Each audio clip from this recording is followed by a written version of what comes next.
Jose Emiliano P. Bello and Bello family. Let us also pray for the quick recovery of Winston A. Chan, Danilo Batak, Mary Blaze Sampang, Zaina Lorene Hope Matitu, Marie Lolly, Architect Ted Narciso, Seth Malig, Joshua Sam Parbo, Elsa Canlas, Elaine Lourdes Enriquez, Fernando and Kathy Enriquez, Hermina Bernardo Asuncion, Maria Carmela Reyes, Ernesto De Leon, Rodi Moyargas, Raymond S. Alfonso, Angelito Cochon, Melody Cruz Soail, Lourdes Banawa, Nora Navarro Torrea, Ino Soriano, Feliciano Malig, Elaine Lourdes Enriquez, Amelia Ibarra Garcia.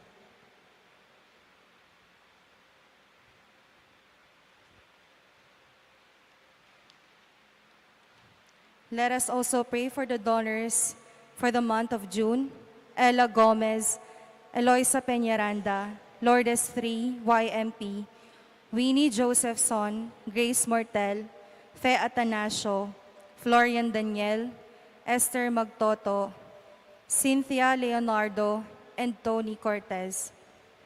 For our faithful departed, let us pray for the eternal peace of Francisco Boy Lavarias, Javier Pineda, Patria Antoinette Beltran, Dominador Macapagal, Nelia Macapagal, Lolita Muyargas, Catalino Cortez, Flora Cortez, EJ Tuazon, Charles Conrad Cruz, Honavi Swing Pineda, Stephen Mansbridge, Pablo Cochon, Apolinar Kayanan, Dominga T. Flores, Emiliano Macapagal, Dr. Manuel Esguera, Maria Macapagal, Alfonso Macapagal, Emmanuel Macapagal, Emilardo Yalung, Consolacion Yalung, Ricardo Sr. and Eufrosinia Lising, Felicidad Bondok, Marilyn Lejarde, Marvin Zablan, Leonor Yalung, Antonio Lansangan, Ferdinand Hugo,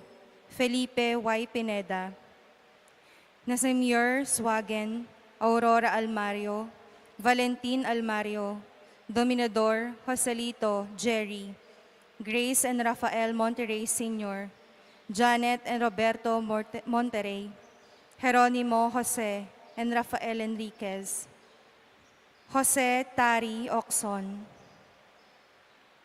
Elsa Canlas, Javier Canlas, Gertrudes Juarez Pangilinan for her 7th death anniversary, and all the souls in purgatory. Please stand.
In the name of the Father, and of the Son, and of the Holy Spirit. Amen. The grace of our Lord Jesus Christ, and the love of God, and the communion of the Holy Spirit be with you all. And with your spirit. Coming together as God's family, let us pause for a moment of silence, acknowledge our sins, and recognize our need for God's mercy.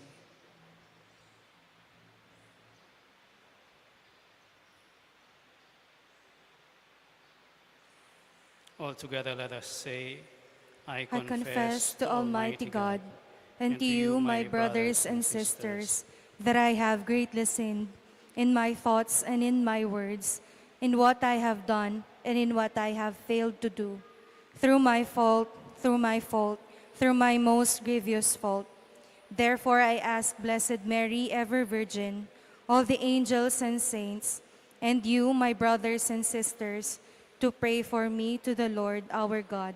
May Almighty God have mercy on us, forgive us our sins, and bring us to everlasting life. Amen.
Let us pray.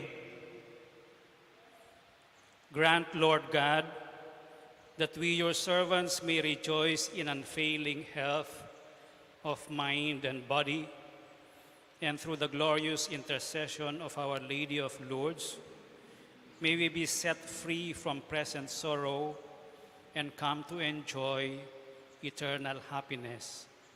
Through our Lord Jesus Christ, your Son, who lives and reigns with you in the unity of the Holy Spirit, God forever and ever. Amen. A reading from the letter of St. Jude. Beloved, remember the words spoken beforehand by the apostles of our Lord Jesus Christ. Build yourselves up in your most holy faith. Pray in the Holy Spirit. Keep yourselves in the love of God and wait for the mercy of our Lord Jesus Christ that leads to eternal life. On those who waver, have mercy. Save others by snatching them out of the fire. On others, have mercy with fear, abhorring even the outer garment stained by the flesh. To the one who is able to keep you from stumbling and to present you unblemished and exultant in the presence of his glory, to the only God, our Savior, through Jesus Christ our Lord, be glory, majesty, power, and authority from ages past, now and from ages to come. Amen. The word of the Lord. Thanks be to God. My soul is thirsting for you, O Lord, my God. My soul is thirsting for you, O Lord, my God. O God, you are my God, whom I seek. For you my flesh pines and my soul thirsts, like the earth, parched, lifeless, and without water. My soul is thirsting for you, O Lord my God. Thus have I gazed toward you in the sanctuary, to see your power and your glory. For your kindness is a greater good than life. My lips shall glorify you. My soul is thirsting for you, O Lord my God. Thus will I bless you while I live. Lifting up my hands, I will call upon your name. As with the riches of the banquet shall be my soul satisfied, and with exultant lips my mouth shall praise you. My soul is thirsting for you, O Lord my God. Please stand.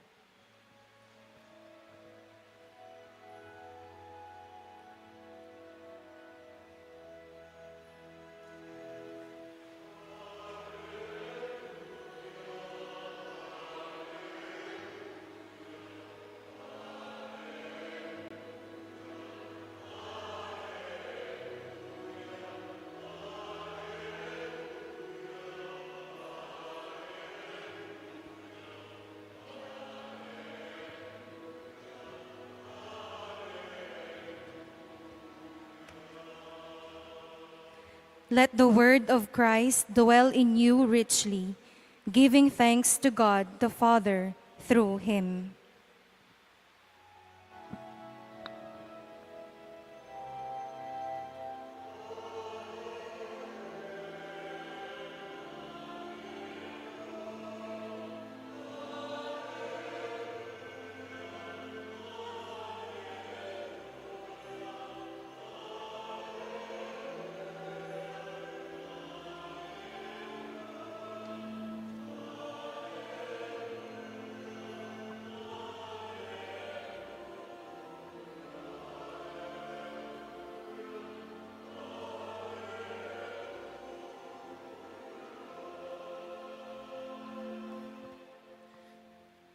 The Lord be with you. And with your spirit. A reading from the Holy Gospel according to Mark. Glory to you, O Lord.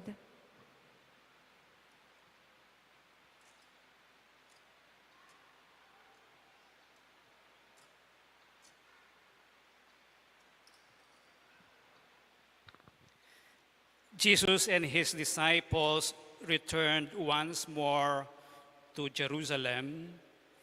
As he was walking in the temple area, the chief priests, the scribes, and the elders approached him and said to him, "By what authority are you doing these things? Or who gave you this authority to do them?" Jesus said to them, I shall ask you one question. Answer me, and I will tell you by what authority I do these things. Was John's baptism of heavenly or of human origin? Answer me. They discussed this among themselves and said, "If we say of heavenly origin," he will say, "Then why did you not believe him? But shall we say of human origin?" They feared the crowd, for they all thought John really was a prophet. So they said to Jesus in reply, "We do not know." Then Jesus said to them, "Neither shall I tell you by what authority I do these things." The Gospel of the Lord. Praise to you, Lord Jesus Christ.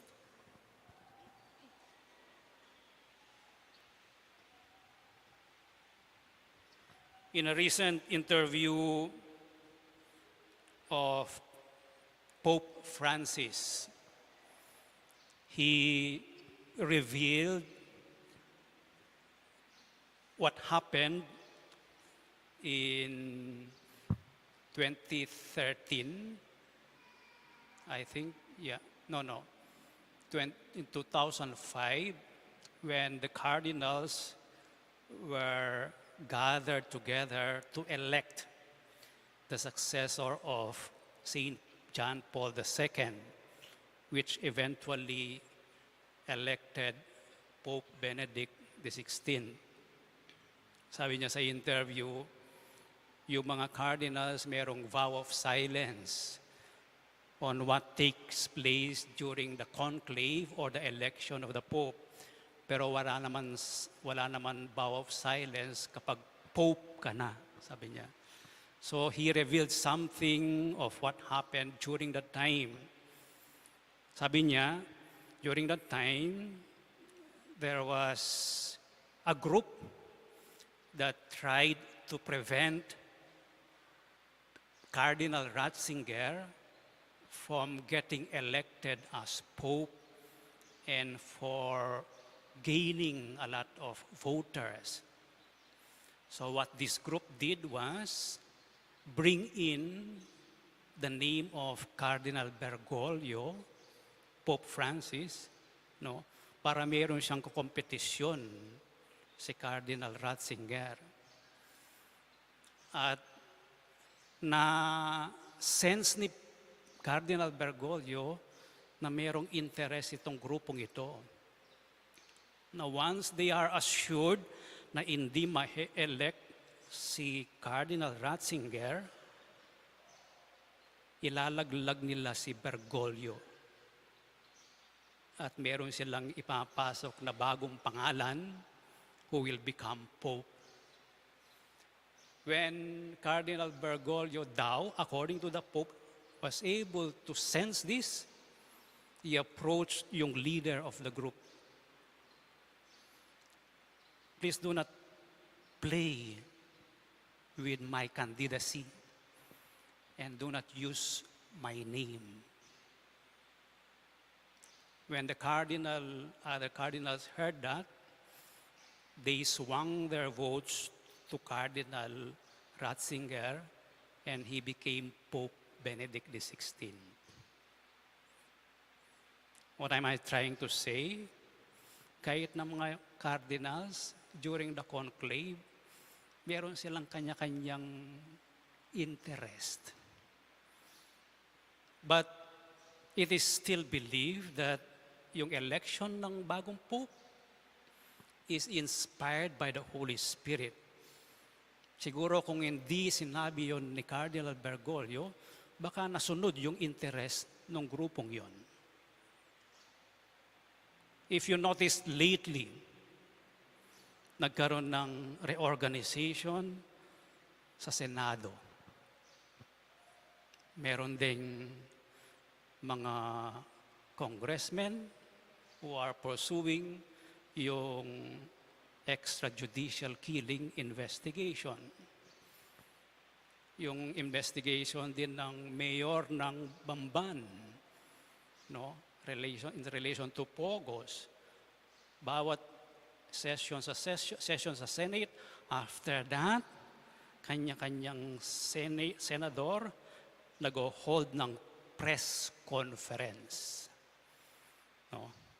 Para maalala sila ng tao. No? Kasi next year election. Strategy nila. No? Kasi importante ang name recall at saka yung opinion ng mga tao. So survey. When I was with the Catholic Educational Association of the Philippines, sabi nung isang assistant ng congressman sa akin, Father, kung meron kayong agenda sa mga Catholic schools, banggitin nyo sa media at mag-produce kayo ng data. Mapapansin kayo ng Senate at saka ng Congress. Kasi mahalaga sa kanila ang numbers, public opinion. Wala silang pinag-iba to what the gospel is telling us today. The scribes, the priests, the elders approached Jesus. They want to know on whose authority was Jesus doing his preaching, his performance of healing the sick, and other many miracles. Kasi slowly, yung authority ng mga Jewish leaders was being threatened by what Jesus was doing and preaching. So, meron silang interest. Kunyari, tinatanong si Jesus kung anong authority, not because they wanted and they were ready to believe in what Jesus was saying, but in order to maybe unsettle Jesus, i-question yung credibility niya, saan galing yan? Ba't mo ginagawa yan? Kasi threatened ang kanilang posisyon, ang kanilang authority. And here in the gospel, we see how Jesus, in his own practical way, answers ridiculous questions like this. Sabi niya, okay, sige, sasagutin ko kayo kung sagutin niyo muna yung tanong ko. Was John's preaching from God or from man?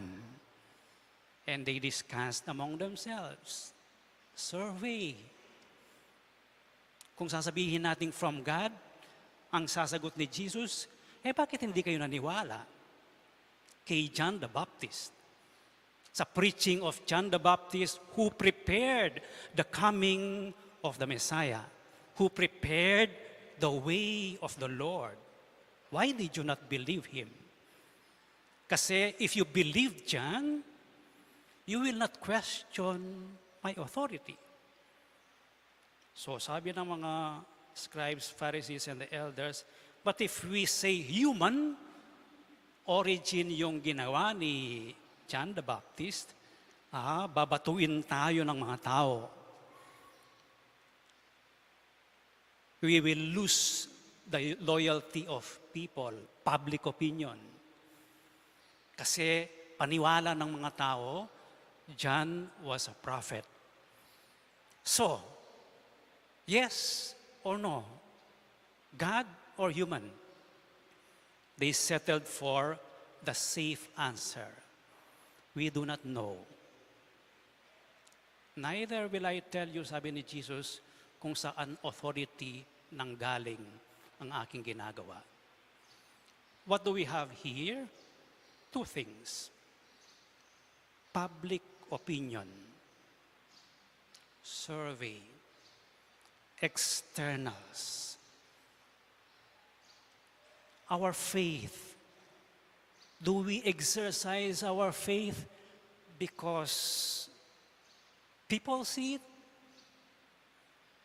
Because we want to win the favor of other people, that we are banal? That we are loyal in our obligations sa simbahan? Or does it come from, secondly, from true faith? Oo po, kasama yung mga external sa ating pananampalataya, itong mga rituals natin. Kasama yan. But saan galing yung paggawa natin dyan? Are we just trying to show people na nagsisimba tayo, nagdadasal tayo, meron tayong faith? Or yung second, true, genuine faith, which tries to know and believe in what Jesus is saying and doing. Not because it is a popular thing to do. Not because we want to win the favor and votes of people. Minsan magsisimba para mapansin ng mga tao, makita at ma-elect kapag election time na. And then after that, hindi mo na sila makikita sa simbahan. So let us pray at this Mass that we may overcome yung external showing only of what we believe in.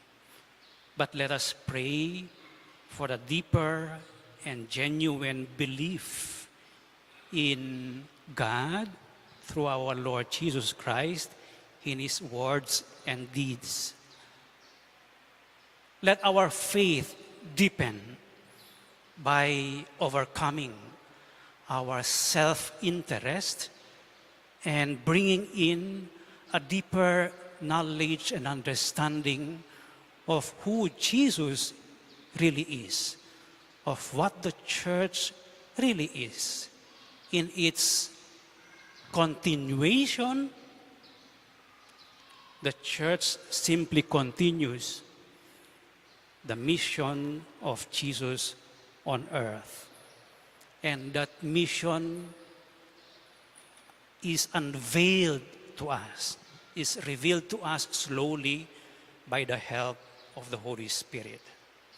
Let us now stand and offer our prayers. God offered us the peace and reconciliation through Jesus, the Son of Mary. Let us pray. Lord, hear us. Please repeat. Lord, hear us. For the whole Christian people, let us beseech the abundance of divine goodness through the intercession of Blessed Mary, the Our Lady of Lourdes. Let us pray to the Lord. Lord, hear us. For those who hold public office, let us call upon the power of the Lord. Let us pray to the Lord. Lord, hear us. For our brothers and sisters who cannot be present at this sacred assembly, let us beseech Him who observes all things. Let us pray to the Lord. Lord, hear us. For all of us who pray in faith and ask the mercy on the Lord, let us entreat the compassion of our Savior. Let us pray to the Lord. Lord, hear us. For all the devotees gathered here today, that through the intercession of the Blessed Mary, they may be healed in their wounds and sufferings. Let us pray to the Lord. Lord, hear us. Incline your merciful ear to our prayers, we ask, O Lord, and listen in the kindness to the supplication of those who call on you. We ask this through Christ our Lord. Amen.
Pray, brothers and sisters, that your sacrifice and mine may be acceptable to God, the Almighty Father. May the Lord accept the sacrifice at your hands for the praise and glory of his name, for our good and the good of all his holy church. Receive, O Lord, we ask, the prayers of your people with the sacrificial offerings, that through the intercession of Our Lady of Lourdes, the mother of your Son, no petition may go unanswered, no request may be made in vain. We ask this through Christ our Lord. Amen. The Lord be with you. And with your spirit, Lift up your hearts. we lift them up to the Lord. Let us give thanks to the Lord our God. It is right and just. It is truly right and just, our duty and our salvation, always and everywhere to give you thanks, Lord, Holy Father, Almighty and eternal God, and to praise, bless, and glorify your name in veneration of the Blessed Ever Virgin Mary. For by the overshadowing of the Holy Spirit, she conceived your only begotten Son, and without losing the glory of virginity, brought forth into the world the eternal light, Jesus Christ our Lord. Through him the angels praise your majesty, dominions adore, and powers tremble before you. Heaven and the virtues of heaven and the blessed seraphim worship together with exaltation. May our voices, we pray, join with theirs in humble praise as we acclaim.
You are indeed holy, O Lord, the fount of all holiness. Make holy, therefore, these gifts, we pray, by sending down your Spirit upon them like the dewfall, so that they may become for us the body and blood of our Lord Jesus Christ. At the time he was betrayed and entered willingly into his passion, he took bread, and giving thanks, broke it, and gave it to his disciples, saying, "Take this, all of you, and eat of it, for this is my body, which will be given up for you."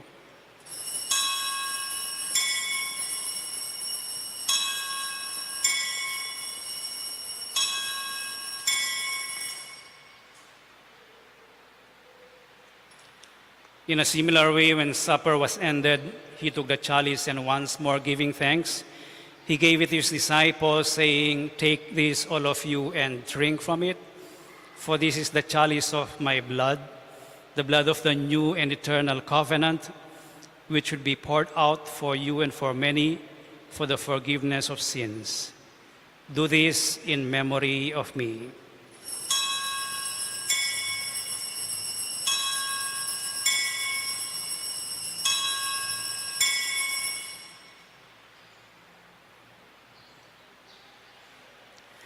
The mystery of faith.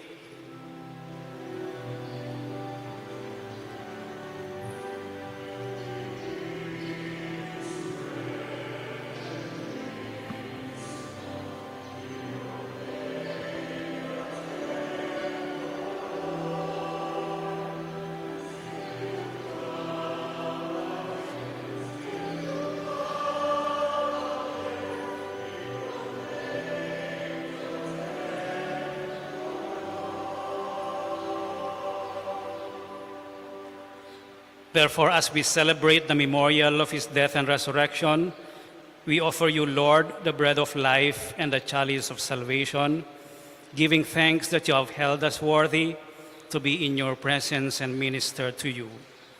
Humbly we pray that partaking of the body and blood of Christ, we may be gathered into one by the Holy Spirit. Remember, Lord, your church spread throughout the world, and bring her to the fullness of charity, together with Francis, our Pope, Florentino, our Bishop, and all the clergy. Remember also our brothers and sisters who have fallen asleep in the hope of the resurrection, and all who have died in your mercy. Welcome them into the light of your face. Have mercy on us all, we pray, that with the Blessed Virgin Mary, Mother of God, with blessed Joseph, her spouse, with the blessed apostles, with Saint Bernadette of Subiru, and all the saints who have pleased you throughout the ages, we may merit to be co-heirs to eternal life and may praise and glorify you through your Son, Jesus Christ. Through him, and with him, and in him, O God, Almighty Father, in the unity of the Holy Spirit, all glory and honor is yours forever and ever.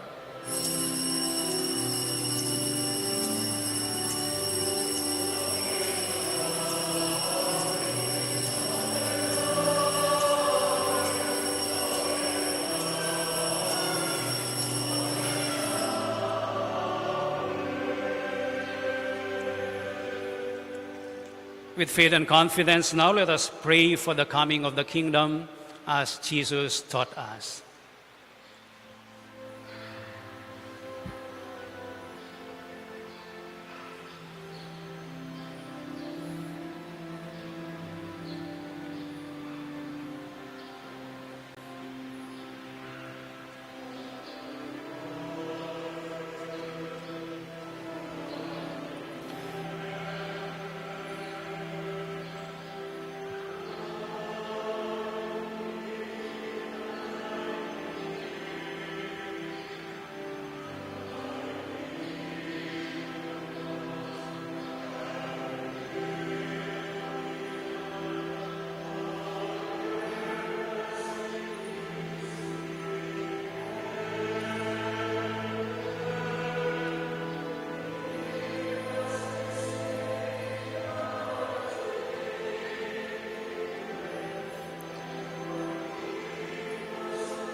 Deliver us, Lord, we pray, from every evil. Graciously grant peace in our days, that by the help of your mercy we may be always free from sin and safe from all distress, as we await the blessed hope and the coming of our Savior, Jesus Christ.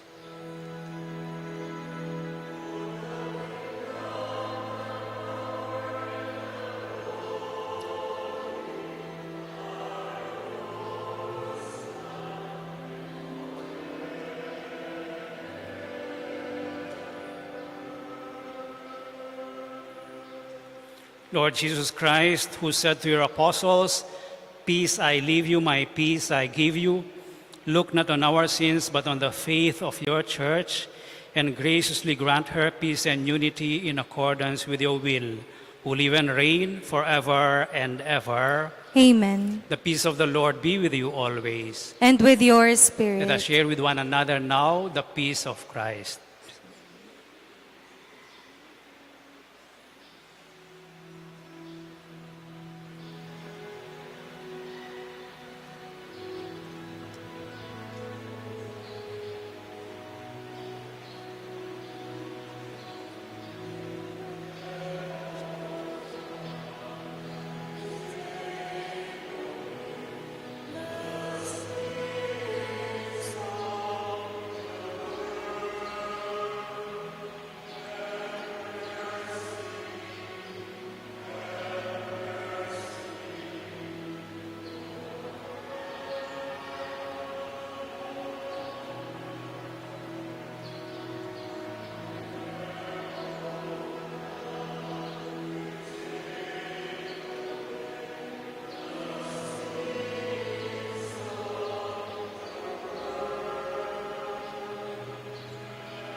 This is Jesus, the Lamb of God, who takes away the sins of the world. Happy are those who are invited to partake of this most holy communion. Lord, I am not worthy that you should enter under my roof, but only say the word, and my soul shall be healed.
Let us pray.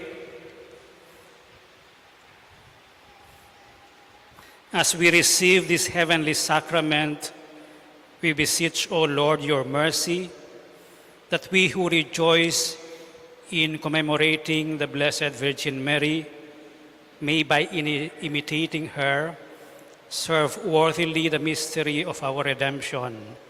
We ask this through Christ our Lord. Amen. Please kneel.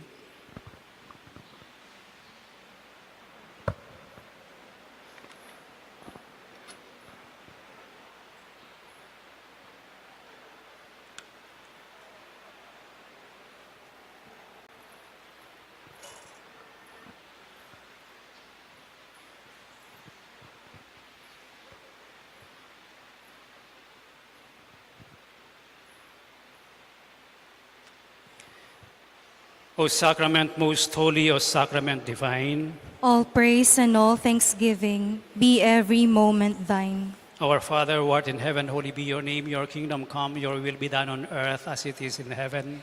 Give us this day our daily bread, and forgive us our sins, as we forgive those who sin against us. Do not bring us to the test, but deliver us from evil. Amen. Hail Mary, full of grace, the Lord is with you. Blessed are you among women, and blessed is the fruit of your womb, Jesus. Holy Mary, Mother of God, pray for us sinners, now and at the hour of our death. Amen. Glory be to the Father, and to the Son, and to the Holy Spirit. As it was in the beginning, is now, and ever shall be, world without end. Amen. O sacrament most holy, O sacrament divine, All praise and all thanksgiving be every moment thine. our Father who art in heaven, holy be your name, your kingdom come, your will be done on earth as it is in heaven. Give us this day our daily bread, and forgive us our sins, as we forgive those who sin against us. Do not bring us to the test, but deliver us from evil. Amen. Hail Mary, full of grace, the Lord is with you. Blessed are you among women, and blessed is the fruit of your womb, Jesus. Holy Mary, Mother of God, pray for us sinners, now and at the hour of our death. Amen. Glory be to the Father, and to the Son, and to the Holy Spirit. As it was in the beginning, is now, and ever shall be, world without end. Amen. O sacrament most holy, O sacrament divine, All praise and all thanksgiving be every moment thine. our Father who art in heaven, holy be your name, your kingdom come, your will be done on earth as it is in heaven. Give us this day our daily bread, and forgive us our sins, as we forgive those who sin against us. Do not bring us to the test, but deliver us from evil. Amen. Hail Mary, full of grace, the Lord is with you. Blessed are you among women, and blessed is the fruit of your womb, Jesus. Holy Mary, Mother of God, pray for us sinners, now and at the hour of our death. Amen. Glory be to the Father, and to the Son, and to the Holy Spirit. As it was in the beginning, is now, and ever shall be, world without end. Amen. For a short period of silence now, let us thank God for the gift of faith that we received through our baptism, the gift of faith that enlivens our life. In the same manner, we ask through the intercession of Our Lady of Lourdes that we may have a deeper belief and understanding of our Lord Jesus Christ. And let us bring forth to the Lord our needs and ask the help of the Blessed Virgin Mary.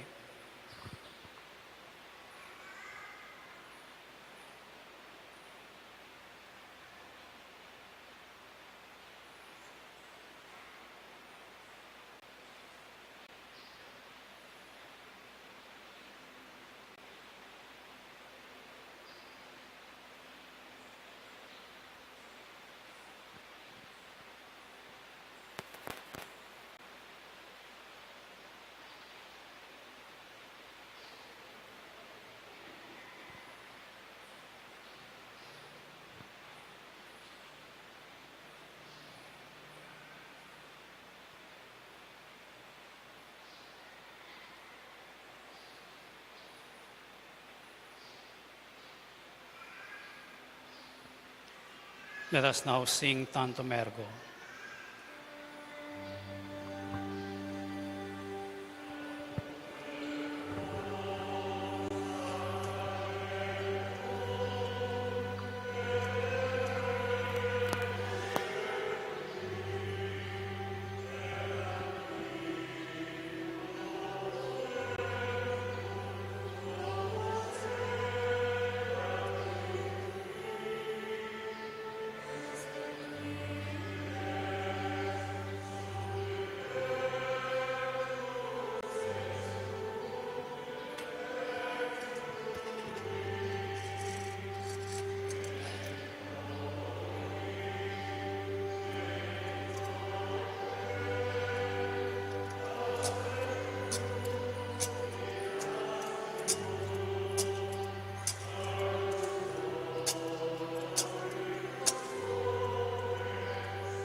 You have given them bread from heaven.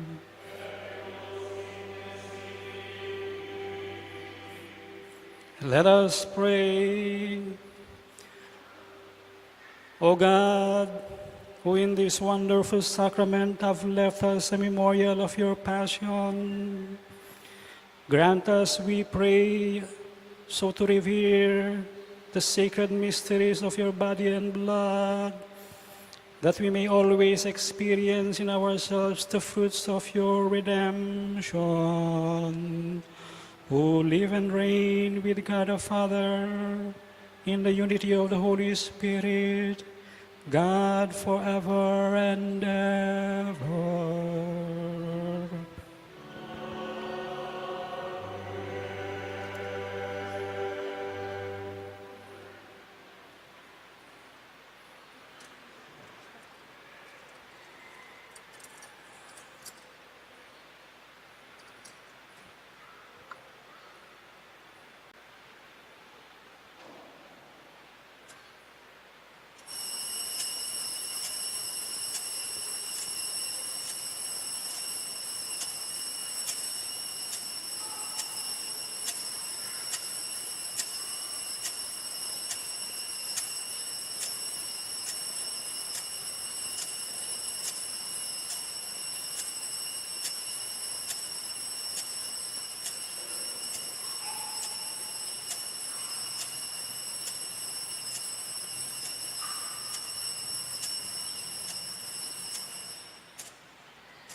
Blessed be God. Blessed be God. Blessed be his holy name. Blessed be his holy name. Blessed be Jesus Christ, true God and true man. Blessed be Jesus Christ, true God and true man. Blessed be the name of Jesus. Blessed be the name of Jesus. Blessed be his most sacred heart. Blessed be his most sacred heart. Blessed be his most precious blood. Blessed be his most precious blood. Blessed be Jesus in the most holy sacrament of the altar. Blessed be Jesus in the most holy sacrament of the altar. Blessed be the Holy Spirit, the Paraclete. Blessed be the Holy Spirit, the Paraclete. Blessed be the great Mother of God, Mary most holy. Blessed be the great Mother of God, Mary most holy. Blessed be her holy and immaculate conception. Blessed be her holy and immaculate conception. Blessed be her glorious assumption. Blessed be her glorious assumption. Blessed be the name of Mary, Virgin and Mother. Blessed be the name of Mary, Virgin and Mother. Blessed be Saint Joseph, her most chaste spouse. Blessed be Saint Joseph, her most chaste spouse. Blessed be God in his angels and in his saints. Blessed be God in his angels and in his saints. Prayer to Our Lady of Lourdes, all together, please. Ever Immaculate Virgin, Mother of Mercy, health of the sick, refuge of sinners, comforter of the afflicted, you know my wants, my troubles, my sufferings. Look with mercy on me. By appearing in the grotto of Lourdes, you were pleased to make it a privileged sanctuary, whence you dispense your favors, and already many sufferers have obtained the cure of their infirmities, both spiritual and corporal. I come therefore with complete confidence to implore your maternal intercession.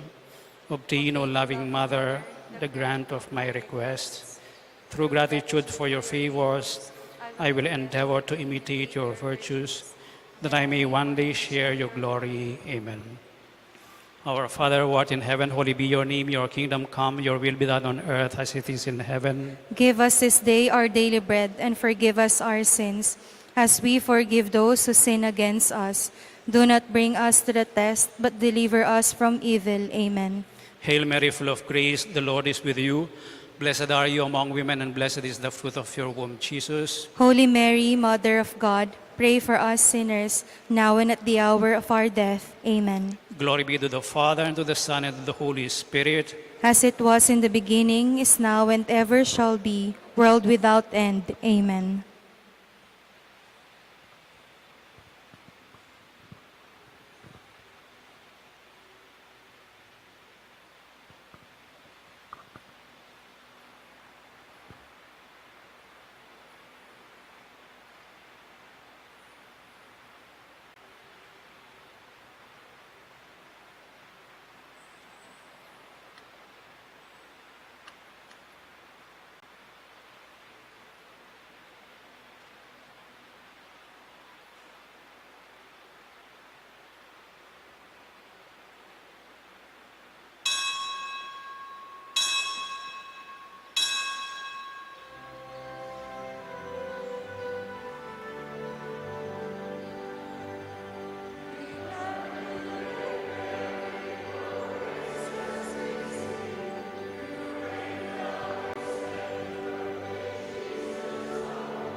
Once again, I invite you to come up if you can, and then light a candle afterwards as our devotion to Our Lady of Lourdes. The Lord be with you. And with your May spirit. the Almighty God bless you all, the Father, the Son, and the Holy Spirit. Amen. The Mass is ended. Go in peace. Thanks be to God.